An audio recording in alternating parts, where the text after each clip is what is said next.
नमस्कार, आप देख रहे हैं आज तक। आपके साथ मैं हूं अंजना ओम कश्यप। वक्त हल्ला बोल का है।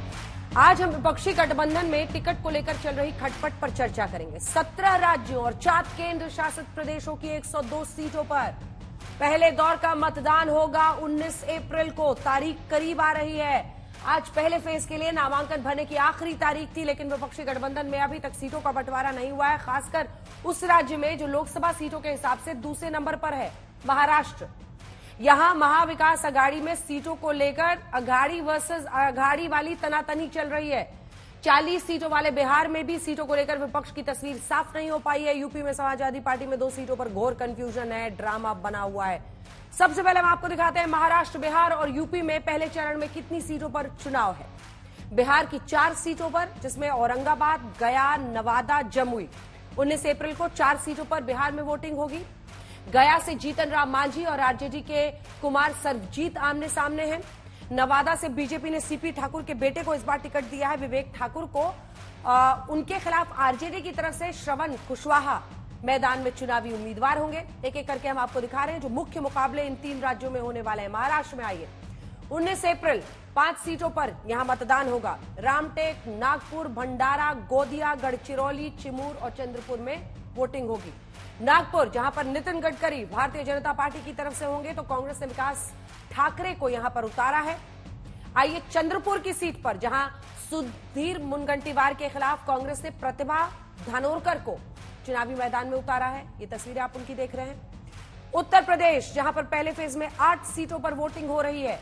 देखिए, बिहार हो, यूपी हो, बंगाल हो, तीनों ही राज्यों में सभी 7 फेजों में वहां पर वोटिंग होने वाली है। 8 सीटों पर पहले फेज में यूपी में वोटिंग होगी। सहारनपुर, कैराना, मुजफ्फरनगर, बिजनौर, नगीना, मुरादाबाद, रामपुर में भी है, पीलीभीत है, शामिल है ये तमाम सीटें।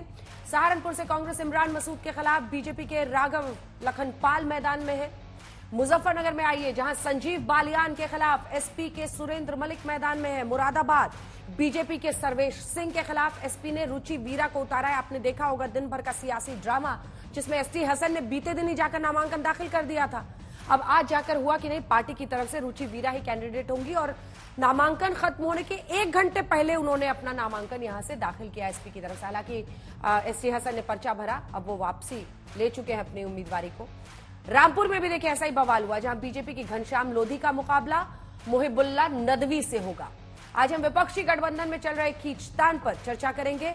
आखिर कैसी है सबकी तैयारी, लेकिन पहले ये रिपोर्ट।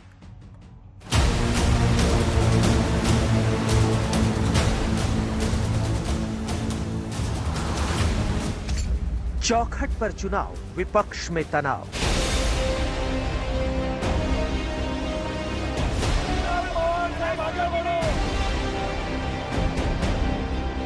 जब चौखट पर चुनाव हो तो 3 चेहरे, 3 राज्य और पहले दौर के मतदान की आखिरी तारीख के ड्रामे ने विपक्ष के विवाद से ढक्कन हटा दिया।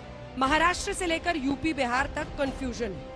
कहीं सीटों पर 2-2 उम्मीदवार हैं, तो कहीं ऐलान के बाद सीटों पर घमासान है। बिहार में महागठबंधन में डील तो पक्की बता रहे हैं, लेकिन ऐलान की तारीख का इंतजार है। इसके साथ एनसीपी के साथ कोई मतभेद नहीं है। हमने बैठकर पूरी मेहनत से तयारी से ये लिस्ट बनाई है। खरं म्हणजे त्यामध्ये सांगली त्यांनी जाहीर करणं किंवा मुंबईमधलं सुद्धा धारावी जिथे येते तो मतदारसंघ जाहीर करणं हे योग्य झालं नाही असं माझं मत आहे। त्यांनी असं जाहीर करायला नको होतं ज्यावेळेस आम्ही चर्चेमध्ये आहोत। मुंबई के उत्तर पश्चिम सीट पर उद्धव गुट ने अपना उम्मीदवार खड़ा किया, तो कांग्रेस के संजय निरुपम ने अल्टीमेटम दे दिया। मेरा हक बनता है यहां से चुनाव लड़ने का, लेकिन शिवसेना ने दबाया और हम दबते चले गए और आखिरकार आज दृश्य ये है कि हम पूरी तरह से उस शिवसेना के सामने सरेंडर हो गए हैं जिसकी अपनी कोई अब वक़्त नहीं रह गई है। नहीं, कोई विवाद नहीं है, संवाद ही है और वो विवाद संवाद के माध्यम से खत्म भी हो जाएगा। साउथ सेंट्रल हमारी एक सीट है, विनिंग सीट है और अनिल देसाई जी का जो कार्यभार रहा है राज्यसभा में, वो जनता परिचित है उनसे, उनका जो इमेज है वो एक पॉजिटिव इमेज है, तो जनता उनको चुनकर भेजेगी। अब बात काफी आगे बढ़ गई और तू तड़ाक तक पहुंच गई। कांग्रेस नेता निरुपम उसका विरोध करे, कह रहे कि अरे भैया मेरे हाथ जोड़ते हो, सब छोड़ो, कौन है मुझे नहीं मालूम। पार्टी के नेताओं ने, हमारे पास तो आप जानते हो बहुत बड़ी डिसिप्लिन होती है। आदरणीय उद्धव साहब ने एक बार घोषित कर दिया, खत्म बात। वो व्यक्ति निश्चित तौर पर एकदम बुढ़ा हो गया, उसको मेमोरी लॉस हो गया है। जिस तरीके से मुंबई की 6 में से 5 सीटें शिवसेना के हवाले कर दी गई, वो निश्चित तौर पर कांग्रेस पार्टी को मुंबई में पूरी तरह से दफन करने का एक कार्यक्रम है। जिस तरीके से शिवसेना ने जोर जबरदस्ती की है और एक तरह से कांग्रेस पार्टी को अपने घुटने पे लाके दे दिया है। सिर्फ कांग्रेस और उद्धव गुट आमने सामने नहीं है, शरद पवार की पार्टी में भी नाराजगी है।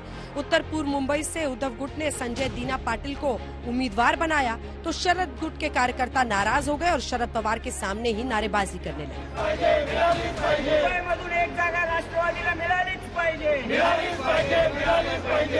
अब यूपी चलिए। सीट 1, उम्मीदवार 2 और खिलाड़ी कई। टिकट मिला था एसटी हसन को, उन्होंने नामांकन दाखिल भी कर दिया था। नामांकन के आखिरी दिन रुचि वीरा ने भी पर्चा दाखिल कर दिया। अब एसटी हसन क्या करते, मुस्लिम कार्ड खेला, उम्मीदवारी वापस लेने का ऐलान किया और जानकारी ये दी गई कि रुचि वीरा के उम्मीदवार बनने के पीछे आजम खान। तो क्या कहना चाहेंगी, 2 नॉमिनेशन हो चुके हैं इस सिंबल पे? देखिए, ये सब नियम की बातें हैं। आप बात करिएगा, रिटर्निंग ऑफिसर से बात करिए, पार्टी के मुख्य जो लोग हैं उनसे बात करिए। मैंने समाजवादी पार्टी गठबंधन से नॉमिनेशन। टिकट होना ना होना कोई एसटी हसन की शख्सियत को थोड़ी खत्म करते हैं। ये अखिलेश यादव जी, आजम खान साहब, ये सब हमारे नेता। अगर पार्टी चाहेगी तो अभी भी मैं लड़ सकता हूँ। दरअसल मुरादाबाद में जो हुआ वो आजम खान का खेल माना जा रहा है। आजम खान रुचि वीरा को उम्मीदवार बनाना चाहते थे और अखिलेश एसटी हसन को। आखिरकार आजम खान जीत गए। आजम का खेल सिर्फ मुरादाबाद में नहीं बल्कि रामपुर में भी है। आजम खान चाहते थे कि अखिलेश यादव रामपुर से चुनाव लड़े, लेकिन अखिलेश यादव ने दिल्ली की पार्लियामेंट स्ट्रीट स्थित जामा मस्जिद के इमाम मोहिबुल्ला नदवी को उम्मीदवार बना दिया। इस बीच रामपुर से आजम खान के करीबी आसिम रजा ने भी रामपुर से ही पर्चा भर दिया। अध्यक्ष जी श्री अखिलेश यादव जी ने मुझे इंसानियत का पैगाम देकर के यहाँ भेजा है कि आपस में जितने भी शहरी हैं मुल्क के, उनमें आपस में समानता, एक दूसरे से बराबरी और एक दूसरे से हुकूक के लिए एक दूसरे के दुख दर्द को समझने का जज्बा पैदा हो। समाजवादी पार्टी से तो अखिलेश यादव जी ने मौलाना मोहम्मद नदवी जो उनको मैदान में उतारा है। अभी कोई विधिवत सूचना है आपके पास? कोई लेटर जारी हुआ है? वो तो दिखाइए, क्यों ऐसी बातें करते हैं हवा वाली। अब चलते हैं बिहार। पहले फेज के लिए नामांकन की आखिरी तारीख पर भी विपक्षी गठबंधन में सीटों के बंटवारे पर बात नहीं बन पाई। कांग्रेस की मांग 9 सीटों की है जबकि आरजेडी ने 6 सीटों का ऑफर दिया है। ये खबरें जो है भाजपा का जो एजेंडा है उस रूप से ये खबरें चलाई जा रही थी। कभी भी हम लोगों में किसी भी चीज को लेकर के दरार की बातें नहीं आई हैं। हम लोग का एक मत इस मामले में है कि जीतने की जिसमें संभावना ज़्यादा हो, जिस उम्मीदवार के जीतने की संभावना हो, जिस पार्टी के जीतने की संभावना हो, वहाँ उसको उम्मीदवार बनाया जाए। जमीनी हकीकत कुछ और है, दावे कुछ और, बातें हो रही हैं और फिर बात नहीं बन रही है। वक्त बीत रहा है लेकिन सीटों का पेच सुलझ नहीं रहा है। आज तक ब्यूरो। और देखिए, इसी से जुड़ी हुई एक बड़ी खबर आ रही है। इससे पहले कि आपका परिचय खास मेहमानों से कराएं, क्योंकि पूर्णिया सीट अगर आप देखें, बीते दिनों पप्पू यादव ने कांग्रेस पार्टी में अपनी पार्टी को एक तरह से मर्ज कर दिया, वो कांग्रेस पार्टी में शामिल हो गए। लेकिन इस बीच आरजेडी ने अपनी तरफ से पूर्णिया से बीमा भारती को उम्मीदवार बना दिया है। इसे पप्पू यादव के लिए एक बड़े झटके के तौर पर देखा जा रहा है।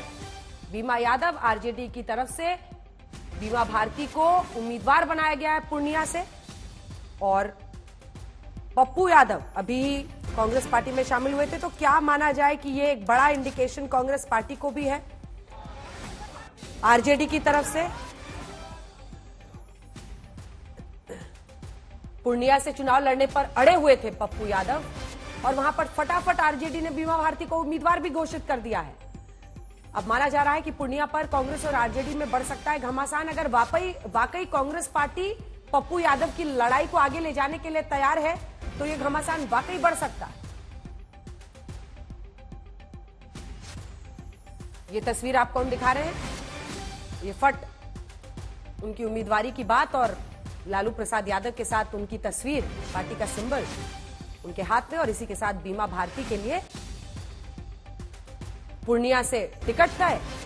और ऐसे में पप्पू यादव के लिए नाराजगी की वजह, पप्पू यादव बोले दुनिया छोड़ दूंगा, पूर्णिया नहीं। बड़ी खबर इस वक्त की हम आपको बता रहे हैं क्योंकि बिहार का घमासान भी बढ़ रहा है। देखिए, सुबह की शुरुआत हुई थी उत्तर प्रदेश में मुरादाबाद और रामपुर की सीट पर महाभारत से, क्योंकि दो उम्मीदवार हो गए थे मुरादाबाद से समाजवादी पार्टी के।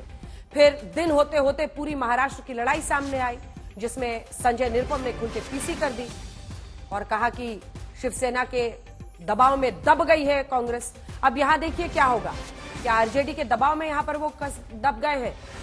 पूर्णिया से आरजेडी ने बीमा भारती को उम्मीदवार बना दिया है और ऐसे में अब सवाल है कि, क्योंकि पप्पू यादव तो कह रहे हैं जान छोड़ दूंगा लेकिन मैं पूर्णिया नहीं छोड़ूंगा। गौरव भाटिया जी, राष्ट्रीय प्रवक्ता भारतीय जनता पार्टी के, हमारे साथ चर्चा में शामिल हो रहे हैं। हमारे साथ चरण सिंह सापरा साहब, प्रवक्ता कांग्रेस पार्टी के, जो कि खासतौर पर महाराष्ट्र पर कड़ी नजर रखते हैं। आनंद दुबे जी, प्रवक्ता शिवसेना यूबीटी के, हमारे साथ जुड़ गए हैं। दुबे जी, स्वागत है। कंचना यादव, प्रवक्ता आरजेडी की, हमारे साथ जुड़ गई हैं। मुसीबेन शाह, प्रवक्ता शिवसेना शिंदे गुट की, हमारे साथ जुड़ गई हैं। ब्रिजमोहन श्रीवास्तव जी, प्रवक्ता एनसीपी अजित पवार गुट के, हमारे साथ जुड़ गए हैं। गौरव भाटिया जी, लेकिन ये तमाम लोग कह रहे हैं कि इनके अंदर लोकतंत्र है, ये मतभेद नहीं है, मनभेद नहीं है, मतभेद है और वो बातचीत के जरिए उसका हल कर लेंगे। आप शुरुआत ही हंसते हुए कर रहे हैं, लेकिन प्रियंका चतुर्वेदी कह रही हैं कि हम लोग संवाद कर रहे हैं और संवाद से ही हल निकलेगा। आप लोग आग में हाथ तापने का काम क्यों कर रहे हैं फिर? गौरव जी, एक सेकंड, अलग नहीं होंगे और ना ही दूर जाएंगे। क्या पूर्णिया से चुनाव लड़ेंगे या बीमा भारती का साथ देंगे? भैया, मैंने पहले ही कहा आपको कि कांग्रेस की विचारधारा मेरे लिए सर्वोपरि है। पूर्णिया की जनता और खास तौर पर हर घर की माँ और बेटी पप्पू यादव को अपना भाई, अपना बेटा बना चुका है, तो इसीलिए निर्णय कभी नहीं बदलता। और एक ही बार मैंने कह दिया है कि दुनिया छोड़ देंगे, पूर्णिया नहीं छोड़ेंगे। सर, बस अब कुछ ही दिन बचे हैं नामांकन के, कल से शुरू हो जाएगा। किस तारीख को नामांकन करेंगे? धन्यवाद, वो आपको पता चल जाएगा जब मैं नामांकन करूंगा। मैं सिर्फ इतना कहूंगा कि मैं पूर्णिया के घरों में 1 साल से आशीर्वाद यात्रा पे निकला हूं। अभी भी, आज भी अमरनाथ तिवारी जी से मिला, गुलाम नबी आजाद जी से मिले, आज भी कोर्ट के सारे लॉयर से मिले। हम आशीर्वाद लेने निकले हुए हैं। हमें पूर्णिया के माँ का, बेटियों का, बहनों का आशीर्वाद मिल चुका है, अब बुजुर्गों का आशीर्वाद मिल चुका है। मैं आशीर्वाद लेकर जो संकल्प है मेरा 5 पूर्णिया को नंबर 1 बनाने का, हर युवाओं के, गरीबों को आंसू पोंछने का, वो संकल्प प्रति मैं दृढ़ संकल्पित हूँ, वो रहेगा।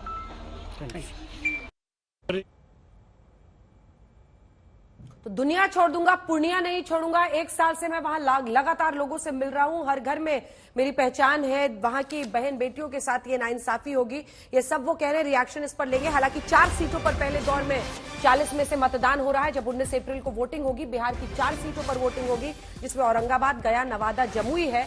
और ऐसे में इन तमाम जगहों पर हम कांग्रेस दफ्तर के बाहर विरोध प्रदर्शन हो रहा है। लीजिए, एक और खबर आ गई है, दानिश अली को टिकट के विरोध में ये प्रदर्शन हो रहा है। आपको बता दें, दानिश अली को कांग्रेस पार्टी ने अमरोहा से टिकट दिया था और ऐसे में अब दानिश अली को अमरोहा से टिकट दिए जाने के खिलाफ कांग्रेस पार्टी के दफ्तर के बाहर विरोध प्रदर्शन शुरू हो गया है। गौरव जी, अब जवाब दीजिए तमाम बातों का। और मसले तो आपके भी नहीं सुलझे हैं, अभी भी आप लोगों का भी सीट शेयरिंग तो कई राज्यों में अटका ही हुआ है, इन्हीं राज्यों में। अंजना जी, सबसे पहले तो मैं ये कहूंगा कि जिस आपने नफासत से, तरीके से कांग्रेस के लिए यहाँ पे अपना मत रखा, मैं उसको सलाम करता हूं। बड़ा अच्छा लगा। आपने कहा लोकतंत्र जिंदा है, मतलब घमंडिया घुटने टेक रहा है, तापने के लिए आग भी नहीं है, राख नहीं मिल रही, और आप कह रही हैं हम लोग अपने हाथों को गर्म कर रहे हैं। अंजना जी, सबसे पहले मैं शुरुआत करूंगा घमंडिया की। देखिए, अपने विरोधाभास के वजन से चरमरा रहा है घमंडिया, चाहे उत्तर प्रदेश हो, चाहे बिहार हो, और चाहे महाराष्ट्र की हम बात कर लें। पश्चिम बंगाल और पंजाब में तो हमने देखा ही है। ये क्या दर्शाता है ये दर्शाता है कि ऐसा कोई सगा नहीं जिसे कांग्रेस ने ठगा नहीं। आप बताइए, अभी तक तो पप्पू क्या क्या करते थे, अपने बयानों से नुकसान करते थे, अब तो पप्पू यादव के साथ ही धोखा कर दिया। मतलब आपने कांग्रेस ज्वाइन कराई पप्पू यादव को और उनकी ही सीट नहीं बचा पाए और आरजेडी एक तरफा ऐलान कर देती है। अंजना जी आप बताइए, नॉमिनेशन की आखिरी डेट है ये फर्स्ट फेज की, और उसमें अभी भी लड़ाई चल रही है कि कितनी सीटें लड़ेंगे। ये क्या दर्शाता है? ये दर्शाता है कि आज इंडी अलायंस नेता विहीन है, विचारधारा विहीन है और काडर विहीन है, और इनका सुपड़ा इस बार साफ होगा। आप बताइए, क्या ये पूछा नहीं जाएगा कि कांग्रेस पार्टी जो इतनी बड़ी पार्टी होती थी, किसी जमाने में टिकट बांटती थी, आज बिहार में वो भीख मांग रही है। और इज्जत देखिए क्या दे रहे हैं चारा घोटाले वाले।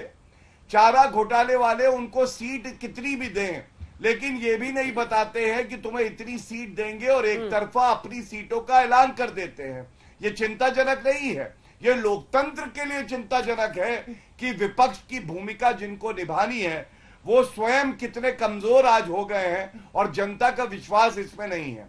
दूसरी तरफ आपने हमारी बात करी, तो मैं एनडीए की बात करके आपको बताता हूं। चाहे महाराष्ट्र में हो, हमने देखा कैसे राज ठाकरे जो है वो हमारे साथ आए हैं। इसी तरह से बिहार में बिल्कुल स्पष्ट है, हमारे साथ नीतीश कुमार जी, हमारे साथ चिराग पासवान जी, और सबके मन का एक भाव है कि मोदी जी हैं, मोदी जी की गारंटी है इस बार 400 पार कराना है एनडीए को। कोई सवाल हमारे नेतृत्व पे नहीं उठा सकता है, ये बड़ी बात है। और मैं तभी कह रहा हूं, उत्तर प्रदेश से लेके बिहार तक 120 सीटें आती है और 120 सीटों पर घमंडिया में केवल कंफ्यूजन है, आपस में कपड़ा फाड़ राजनीति हो रही है और सारे देश की जनता ये देख रही है। सापरा साहब, आपके पास आते हुए, आप मुंबई में संजय निरुपम के लिए उत्तर पश्चिम सीट नहीं बचा पाते हैं, आप पप्पू यादव के लिए पूर्णिया सीट नहीं बचा पाते हैं। अब आप ही के नेता संजय निरुपम ने खुद ही प्रेस कॉन्फ्रेंस करके कहा कि शिवसेना के दबाव में आपकी पार्टी आ गई है। क्या ऐसा हाल क्यों बना डाला है अपना?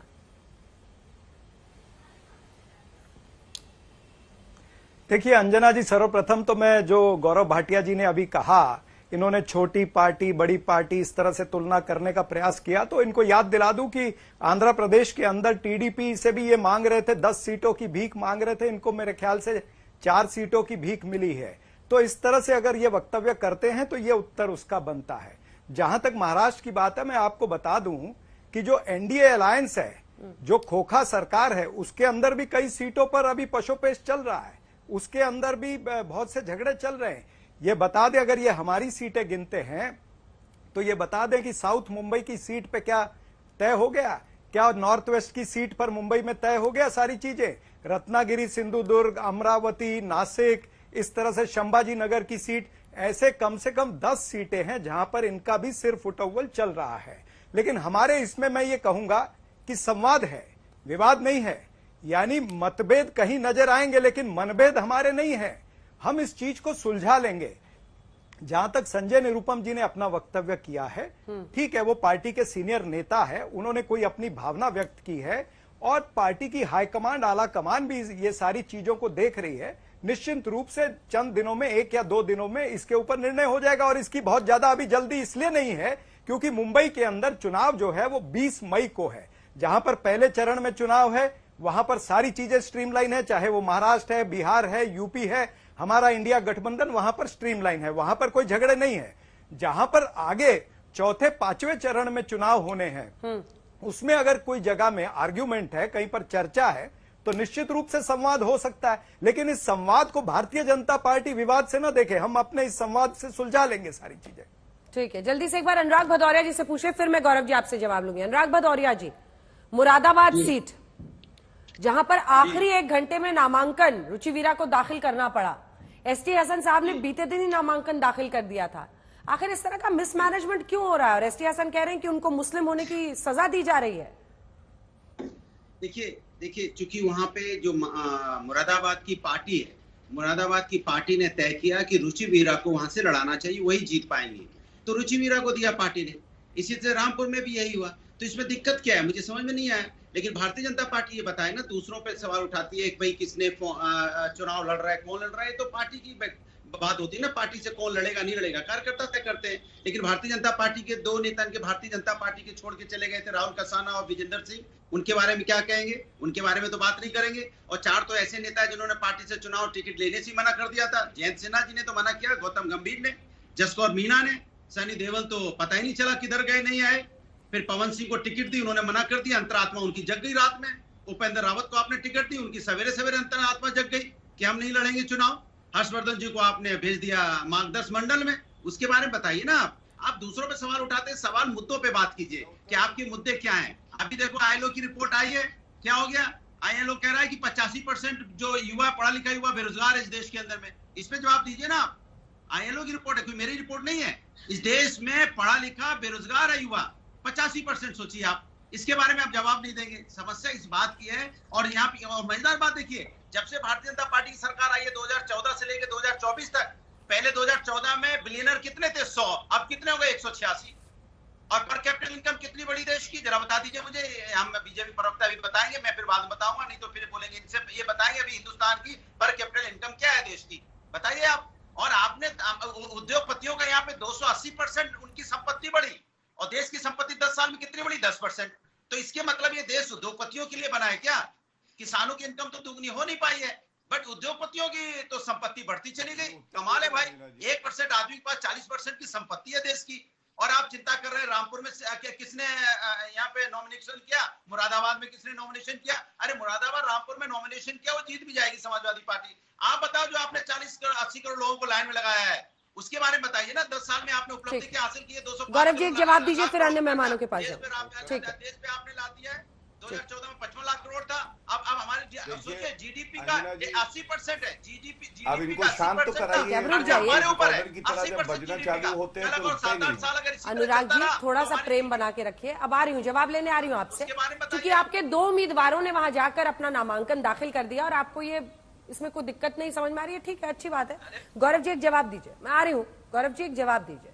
वो कह रहे हैं ऐसे अनेकों लोग हैं, आपका भी कंफ्यूजन उसी तरह से बरकरार है, लेकिन उस पर ढक्कन लगा रह जाता है। नहीं अंजना जी, इनसे हमें कोई गिला शिकवा होता ही नहीं है, क्योंकि ये जब बोलते हैं तो एक डिबेट में 1 लाख 1.5 लाख वोट कम करते हैं अपनी पार्टी के, इसीलिए इनको अवसर दिया करिए। और देखिए, कंफ्यूजन और समाजवादी पार्टी तो जुड़वा भाई हैं, ये तो पनपती ही कंफ्यूजन में है। यही तो अखिलेश यादव के खेल होते हैं कि आपस में ही लड़ा दो, क्योंकि ये पंचर साइकिल आगे नहीं बढ़ने वाली है। अंजना जी आप मुझे बताइए, जो तैयारी हमारी है, पूरा देश आज कह रहा है फिर से नरेंद्र मोदी जी प्रधानमंत्री बनेंगे, हमारी सरकार 370 लाएगी, 400 प्लस लाएगी। दूसरी तरफ 2 लोग पार्टी की तरफ से नामांकन कर देते हैं, और उनके प्रवक्ता इतने समझदार, इतने विद्वान हैं, वो यहां आके कहते हैं इससे क्या फर्क पड़ता है भाई, 2 ने भी कर दिया तो क्या फर्क पड़ता है। आप बताइए, बीच में ना बोले। अंजना जी मेरी गुजारिश है, बीच में ना बोले प्लीज। रोने लगे, बताइए रो रहे। अरे भैया रुमाल दो, रुके रुमाल है क्या?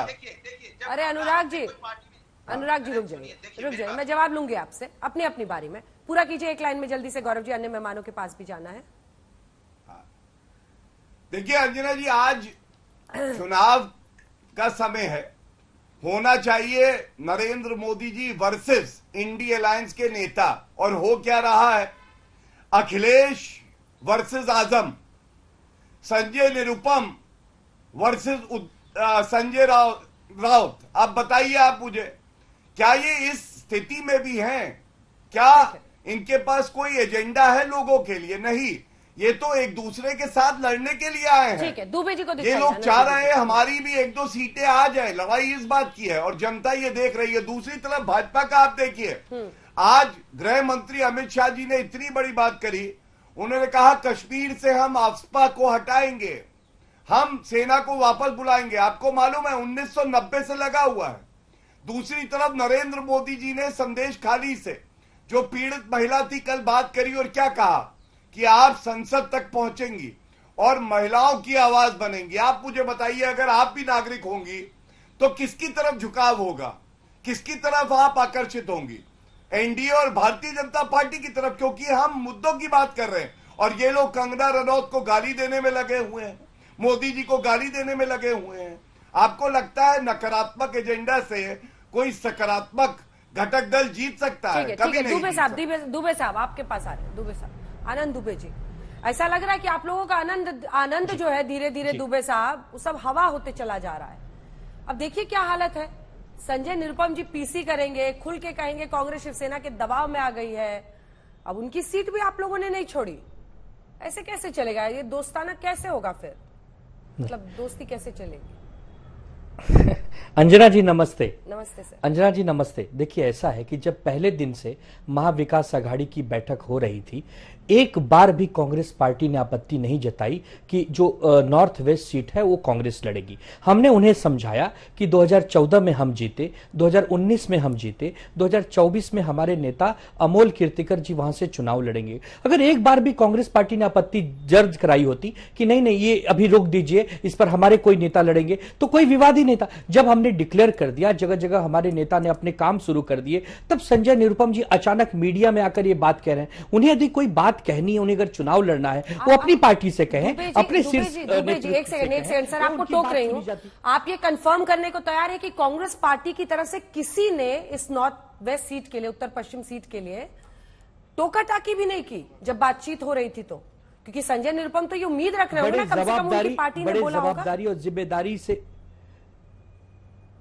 नहीं, बड़े जिम्मेदारी और बड़े ही अदब से कहता हूं, पहले ये बात हुई थी कि जो जहां जीता है, जिसका कैडर जहां मजबूत है, जो चुनाव जीत सकता है, उसका उम्मीदवार वहां लड़ेगा। जब हमारे नेता श्री उद्धव ठाकरे जी ने 4 दिन पहले अमोल कीर्तिकर जी को डिक्लेयर कर दिया, तब भी किसी कांग्रेस के नेता ने आपत्ति दर्ज नहीं कराई। जब महाविकास आघाड़ी की रैली हुई छत्रपति शिवाजी पार्क मैदान में, तब भी किसी नेता ने आपत्ति दर्ज नहीं कराई। अब संजय निरुपम जी अपनी पार्टी के एक नेता है, कार्यकर्ता है, हो सकता है उनके मन में इच्छा हो, लेकिन ऐसे तो इच्छा हमारे मन में भी। रामटेक की सीट जो नागपुर के बगल में है वो हमारी पुश्तैनी सीट हमने छोड़ दी, अमरावती की सीट हमने छोड़ दी, उसके बाद कोल्हापुर की 30 साल से हम लड़ते हैं, 10 साल से हमारे सांसद हैं, वो कांग्रेस के लिए हमने छोड़ दी। तो बड़ा दिल दिखाकर कभी कभी छोड़ना भी पड़ता है, लेकिन यदि कोई बात है तो शीर्ष नेतृत्व से कही जाती है, खुलेआम टेलीविजन पर, सोशल मीडिया पर, कार्यकर्ताओं के बीच में नहीं कही जाती। ये हमारे अंदर इतना तो लोकतंत्र, इतना तो संवैधानिक प्रक्रिया होनी चाहिए कि हम अगर कोई बात से निराश है,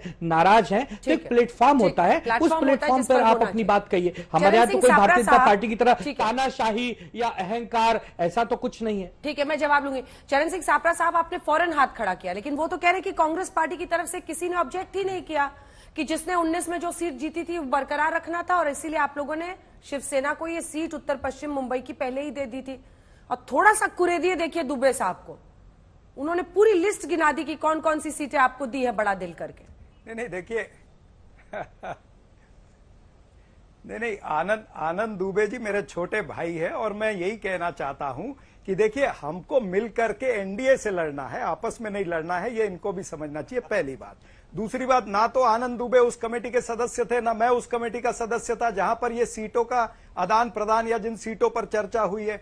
तो ये कह देना कि भाई किसी ने ऑब्जेक्शन नहीं लिया या किसी ने सुझाया नहीं कि वहां पर, एक मिनट, ना ना ना ना ना, ना मैं सीधी बात बोल रहा हूं ना कि ना वो सदस्य थे ना मैं सदस्य था।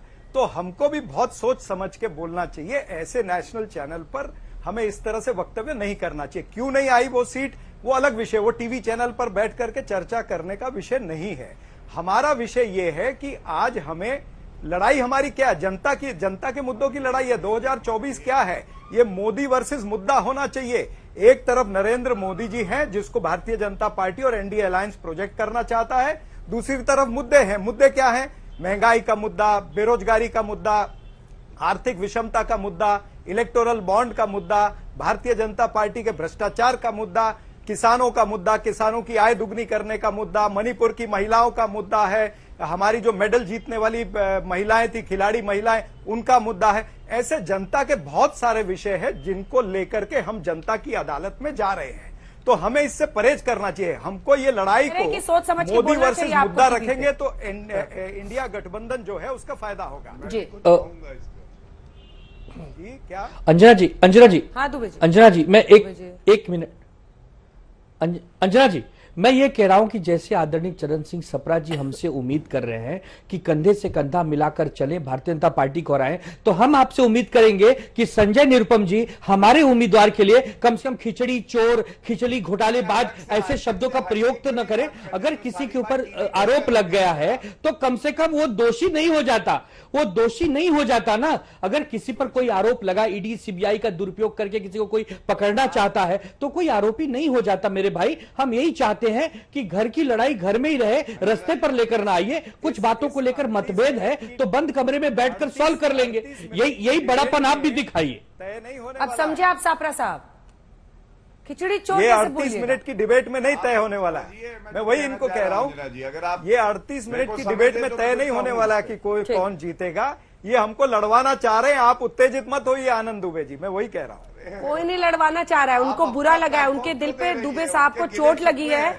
उनके उम्मीदवार को आप लोग खिचड़ी चोर कहेंगे खुलकर बैठाकर पीसी करके, तो अपनी बात कह रहे हैं। चलिए, अन्य जो 3 मेहमान हैं उनसे एक रिएक्शन लेने के बाद में गौरव जी आपके पास आऊंगी। छोटा छोटा रिएक्शन जल्दी से। शिंदे गुट शिवसेना की सुशी बहन जी हमारे साथ बैठी है, लेकिन बृजमोहन श्रीवास्तव जी देखिए, अब कलेश तो यहाँ पर भी है, आप लोग का अभी कहाँ अभी मामला सलटा है पूरी तरह से, कभी ये सीट को लेकर कभी वो सीट को लेकर, लड़ाई तो आपकी भी चल रही है। अंजना जी, ये तो मुझे आपसे पता लग रहा है कि हम लोगों के बीच में कोई लड़ाई चल रही है। सबको हम ही से पता चलता है सर, सब पर्दा बड़ी रहते हैं। ये मैं आपको एक बात बता दूं, एनडीए में किसी भी प्रकार का सीटों को लेकर कोई विवाद नहीं है। खासतौर से मैं महाराष्ट्र के संदर्भ में इस बात को कह सकता हूं, क्योंकि कारण क्या, ये विवाद हो क्यों रहे, क्योंकि जिस पार्टी में एक सर्वमान्य नेता अगर कहीं है, ठीक है, तो वहाँ विवादों की कमी बहुत कम है, वहाँ पे विवाद हो ही नहीं पा रहा। आपको टोकना पड़ रहा है, 1 सेकंड टोकना पड़ रहा है सर। पप्पू यादव जी इस वक्त हमारे साथ लाइव जुड़ रहे हैं। पप्पू यादव जी, लगता है किसी इफ्तार पार्टी में कहीं बैठे हुए हैं आप, फिर भी आपने हम लोगों को समय दिया, धन्यवाद आपका। प्यार में हूँ, आपको धन्यवाद होली की और रमजान की जी। अब मुझे कुछ नहीं कहना, बस मैं इतना जानता हूँ कि मैं कांग्रेस का एक सच्चा सिपाही हूँ। जिस विश्वास और जिस उम्मीद के साथ हम पर एक विश्वास किया गया है और जिस विश्वास के साथ हमें कांग्रेस नेतृत्व ने कांग्रेस में एक परिवार की तरह सम्मिलित किया है, मेरे लिए अत्यधिक खुशी है। और मैं खुश हूँ अपनों के बीच, एक विचारधारा के साथ भी परिवार के साथ खुश हूँ। और दूसरा, पूर्णिया की जो जनता है, मैं बार बार कहता हूँ कि चुनाव लड़ना मेरे लिए मधेपुरा बिहार, लोग सोचेंगे कि कहाँ लड़ना है, मेरे लिए कोई मैटर नहीं है, क्योंकि जो मेरा सच्चाई के साथ जो चलने का, चाहे जो भी हो, जो मेरी सेवा है, मदद है, न्याय है, लोगों के लिए संघर्ष है, वो पूरा बिहार ही मेरी माँ है। लेकिन आज तक 4 बार सांसद, 2 बार मधेपुरा, मेरी माँ कुछ वोट से हारी, मुझे कभी अलग नहीं किया। 20 साल मौका था, कभी जो पार्टी कहते हैं आज तक कभी जीते नहीं, कभी आप चुनाव नहीं लड़े। और हम हमेशा अपने गार्जियन के साथ पिता की तरह खड़े रहे, आज भी हैं, आजीवन एक पुत्रवत उनके साथ खड़े रहे। मुझे नहीं पता, मैंने पहले भी कह दिया था, पूर्णिया 1 साल मैं हर घर गया हूँ। मैं पूर्णिया को प्रणाम यात्रा के बीच हर गरीब, कमजोर, वंचित लोगों को मैंने महसूस किया, उसका प्यार और आशीर्वाद। हर माँ और बेटियों ने 80-90% बच्चों ने, माँ ने, बेटियों ने बेटे और भाई की तरह मुझे देखा है। कहाँ बचता है जिंदगी में, राजनीति ही सब कुछ नहीं है। हाँ।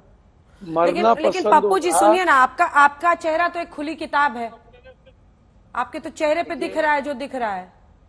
देखिए, पूर्णिया से आप चाहते थे ना सर, अब अचानक आपको भी शायद जानकारी तो थी नहीं सर पहले कि बीमा भारती जी को उम्मीदवार बना दिया जाएगा। जी अंजना जी, मैं तो जी पप्पू जी अपने गार्जियन को कह दिया था, मुझे तो कभी ये उम्मीद भी नहीं थी, मैं तो परेशान नहीं था। देखिए, दिल से मैं कहता हूँ, एक उम्र मेरी भी एक पड़ाव पर है, और ऐसे समय में जब एक परिवार की तरह मैंने तेजस्वी जी से भी कहा कि मैं मुख्यमंत्री आप बनिए, हम एक बड़े भाई और एक गार्जियन की तरह उस भूमिका में आपके साथ खड़ा रहूंगा।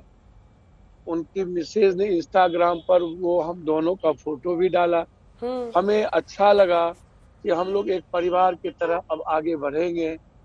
क्या हुआ ये तो मुझको नहीं जानकारी, लेकिन जिस तरीके से इंडिया गठबंधन और राहुल गांधी जी के प्रति और कांग्रेस के प्रति जो आज देश में दीवानगी है, 3-3, 4-4 उम्मीदवार बीजेपी के छोड़ देते हैं कि टिकट वापस गुजरात कांग्रेस का। पप्पू जी आप यही कह रहे हैं ना कि आपको स्नेह दिखाया, उनकी पत्नी ने आप दोनों की फोटो भी डाली, लेकिन उसके बाद आपकी सीट को लेकर धोखा हो गया, बीमा भारती जी को बना दिया।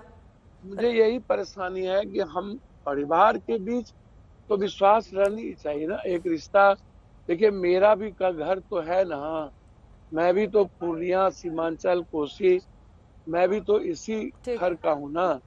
मुझे भी गर्व है। मैं परेशान इसलिए नहीं हूँ, परेशान इसीलिए हूँ कि आज जो हालात है उसमें यही है कि हमारे सीमांचल, कोसी के लोग यदि अपने बेटे की तरह हम पर विश्वास कर लिए होते तो आज दुनिया कुछ और ही होती। कोसी सीमांचल कहाँ होता, अंजना जी आप उम्मीद नहीं कर सकते। मैं ही एक इंसान हूँ जहाँ जाति नहीं है, धर्म, मजहब, अंजना जी नहीं है। मैंने हर इंसान के आंसू पोंछे हैं, मैंने हर इंसान के साथ खड़े रहे हैं।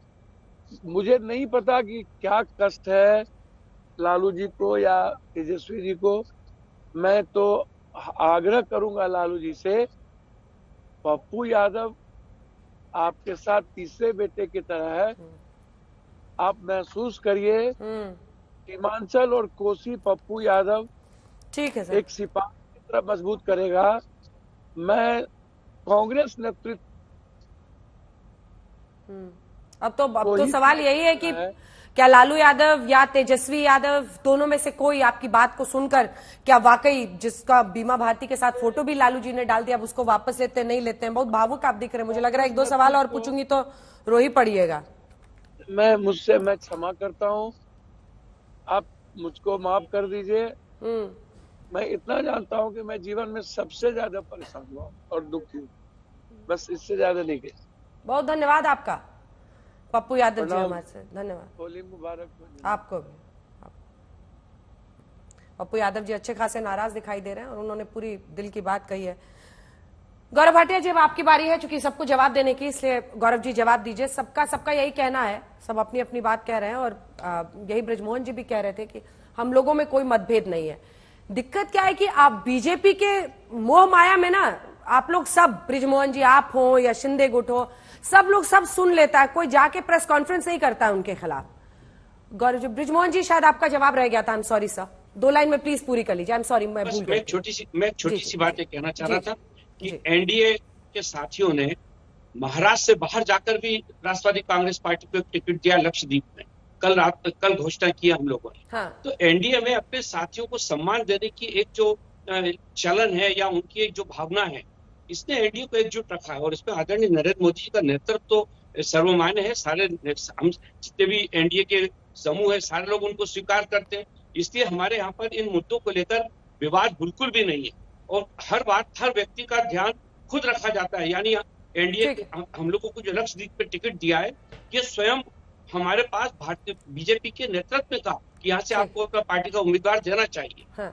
सुसीबेन जी एक कमेंट जल्दी से आपसे। सुसीबेन जी नमस्ते। यूसी आप देख रहे हैं, सबको पहले तो नमस्ते और जय महाराष्ट्र। आप देख रहे हैं कि अगाड़ी में कितनी बिगाड़ी है। जिस प्रकार से यूबीटी ने एक अहंकारी पक्ष के नाते, एक तानाशाह के नाते अपने आप यूनिलैटरली लिस्ट प्रसिद्ध कर दी और 5 सीट मुंबई की ले ली, सांगली भी ले ली, और ना कांग्रेस को पता ना एनसीपी को पता।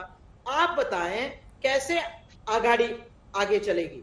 दूसरी बात, हमारी महायुति है, 3 सक्षम पार्टी है, सक्षम उम्मीदवार हैं। हम साथ मिलके जो हमारी जो थोड़ी बहुत सीट जिसमें डिस्प्यूट है, क्योंकि हमारे पास काफी सारे सक्षम उम्मीदवार हैं, मिलके जॉइंट प्रेस कॉन्फ्रेंस लेके हम नाम घोषित करेंगे।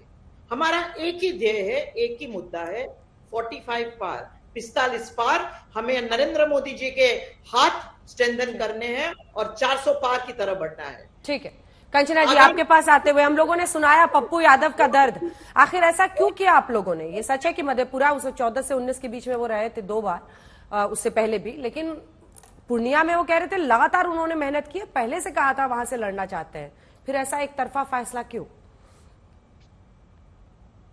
क्या मुझसे पूछ रही हैं आप? जी, थोड़ी आवाज नहीं आई।